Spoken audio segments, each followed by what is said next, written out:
you have just installed Git on your Windows operating system, but we have not confirmed that yet.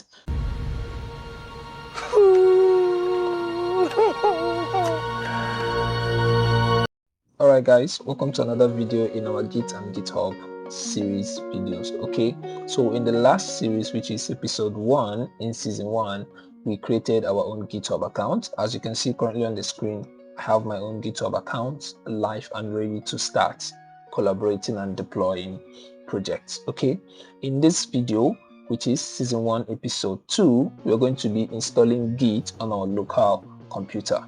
During the orientation video, I explained the difference between Git and GitHub, and then I cleared the misconception that people have about Git being the same thing as GitHub. Okay, so that being said, today we're going to be creating, or rather we're going to be installing Git into our local computer so we can be able to collaborate and start pushing to GitHub. Okay, so we're going to first go to the official website of Git. Okay, most developers or users make mistake, okay, at this very point,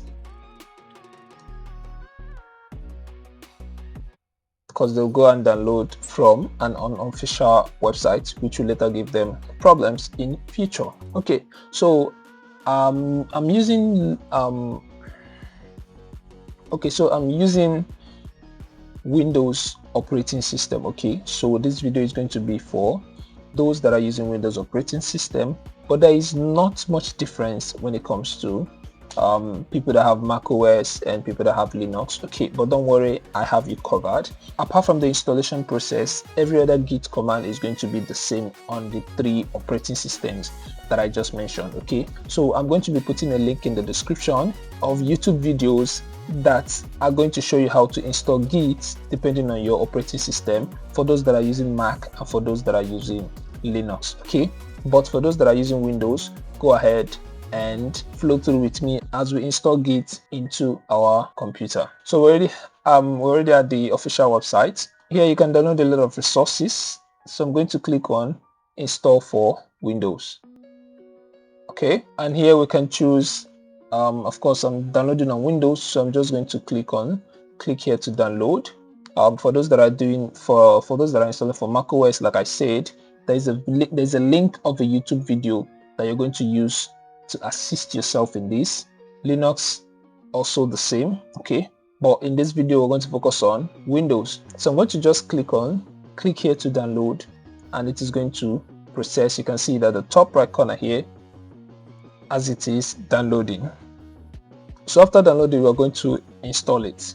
Now let me talk about, while we wait for it to install, let me talk about another mistake developers make when installing Git and having it run in their local computer.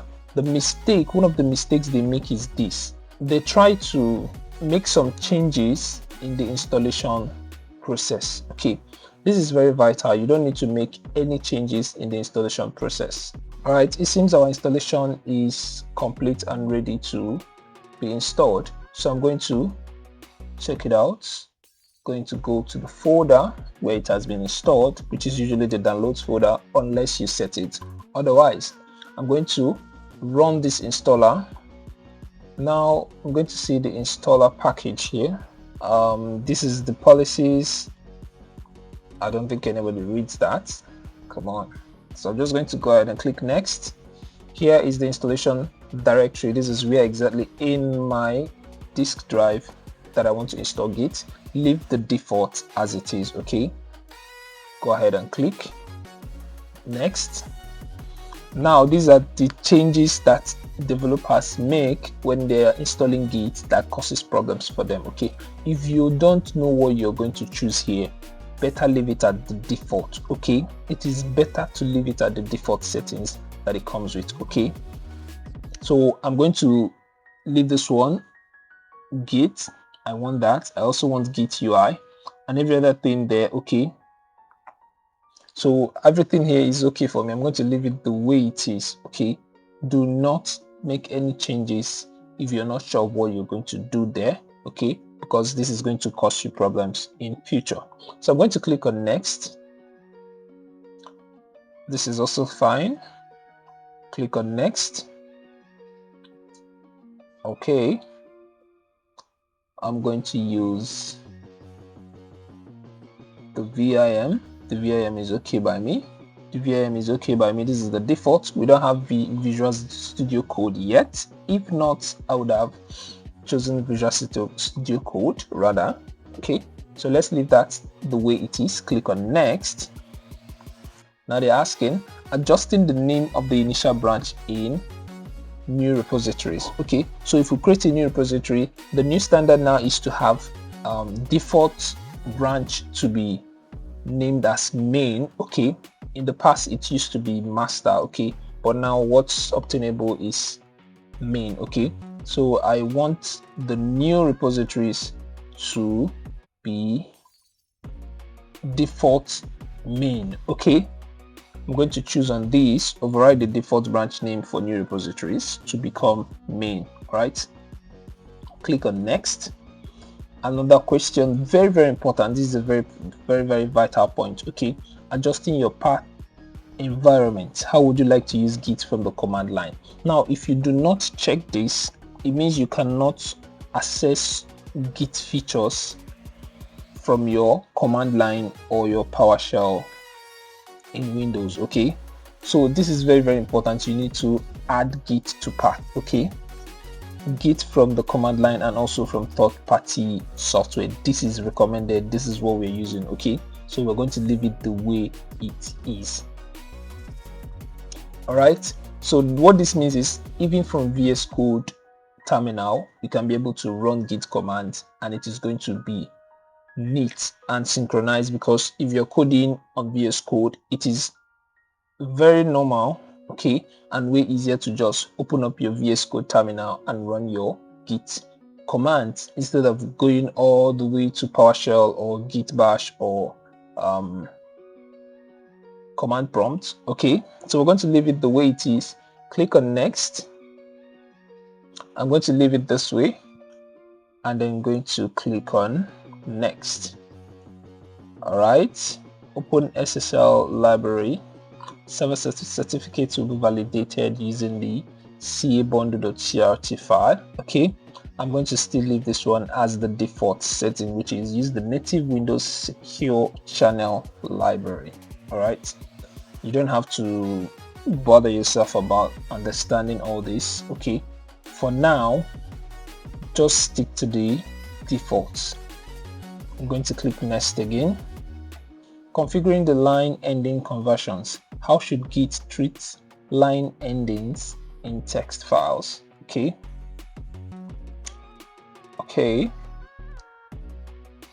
I'm still going to leave this as this. Check out Windows style, commit Unix style line endings. Okay, I'm going to leave this as it is. Click on next.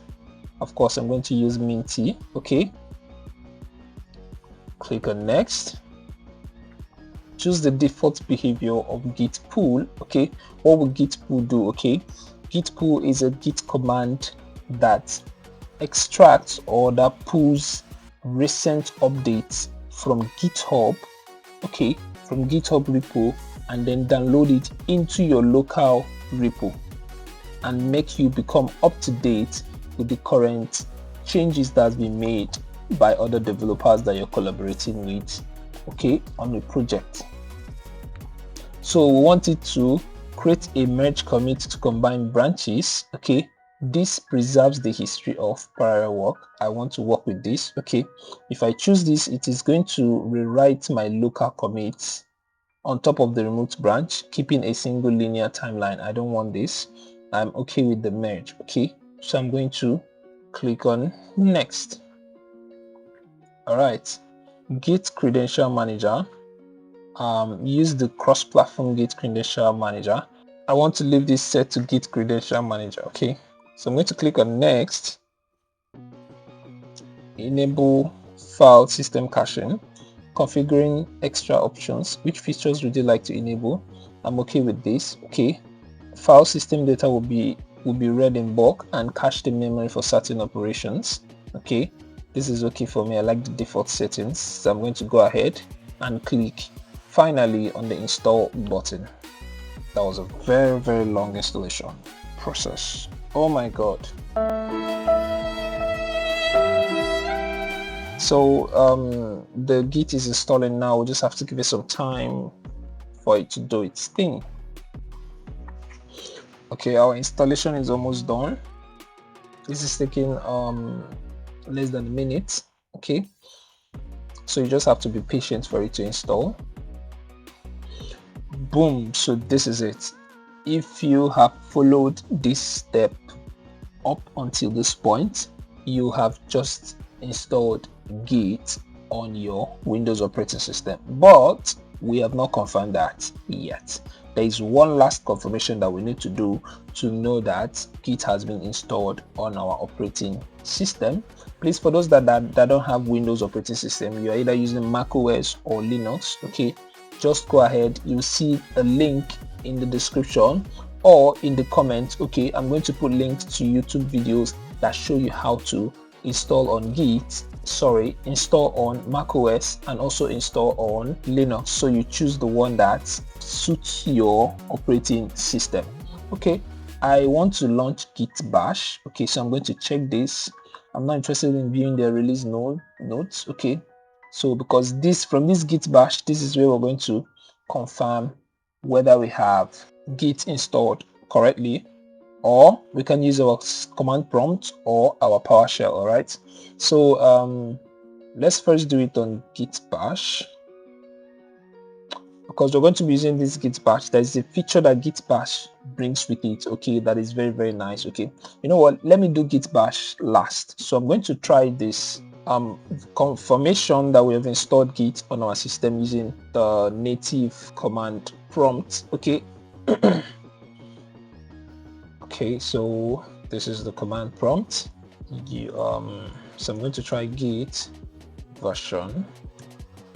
Okay, now it outputs Git version 2.55.0. okay, this just confirmed to me that Git has been successfully installed in my operating system. Okay, so I can run Git commands from command prompt. Okay, I will not be able to do this if I had not chosen the path, adding Git to path.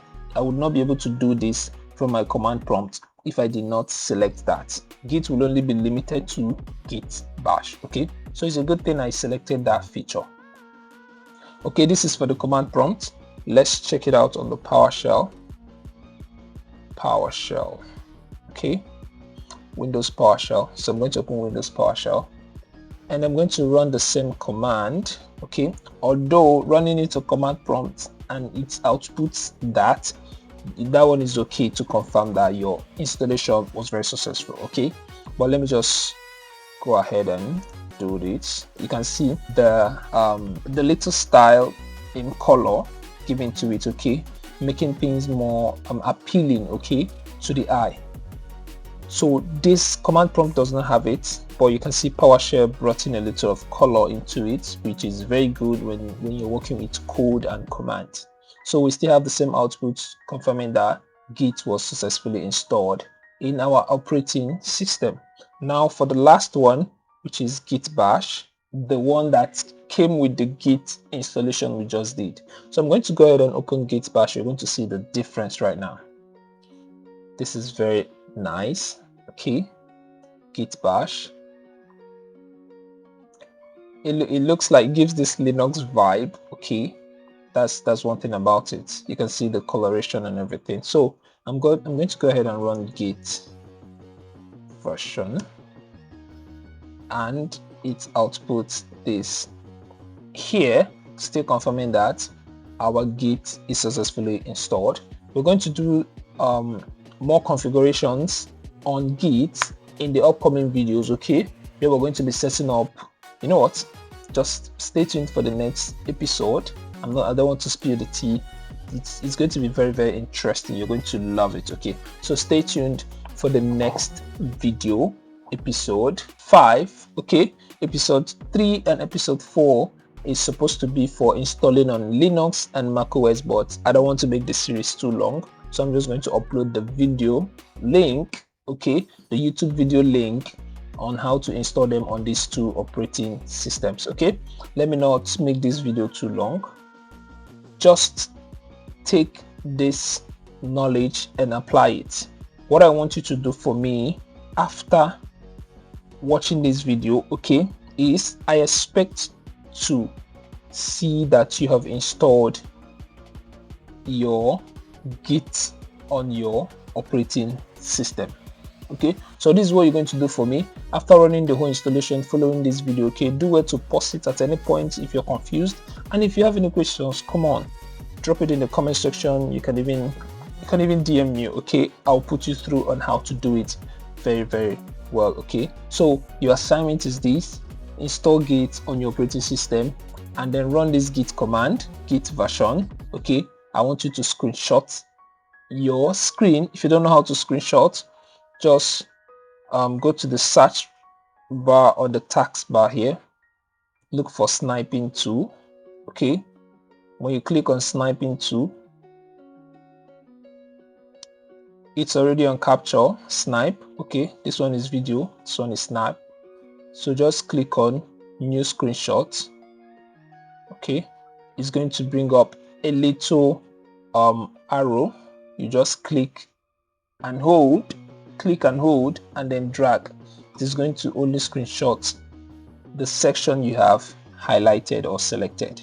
Once I leave this now, I'm going to have my screenshots taken. You can see this. So once you've gotten a screenshot like this showing that you have installed Git successfully on your computer, go ahead and drop it in the comment section. Okay, I want to see it to know that we're making progress. Okay, all right, thank you guys, see you in the next one.